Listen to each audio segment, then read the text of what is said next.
Across the curriculum, 2F.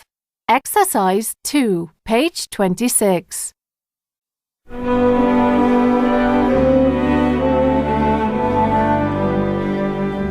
Florence Nightingale.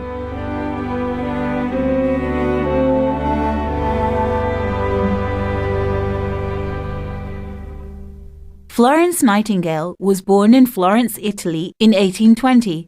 Her family moved to Britain in 1821. They were very rich, and she had a very comfortable life. However, from a young age, Florence dreamt of becoming a nurse.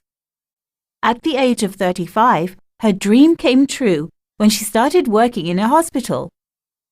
A few years later, she heard about the Crimean War and decided to go to Turkey and help the injured soldiers. Florence was very dedicated to her work. She worked all through the night, going around the hospital with a lamp. That is why people called her the Lady with the Lamp. After the war, she started the first school for nurses in London and received the Royal Red Cross Award from Queen Victoria. She carried on helping people who were in need for the rest of her life and is still an inspiration to many young people all over the world.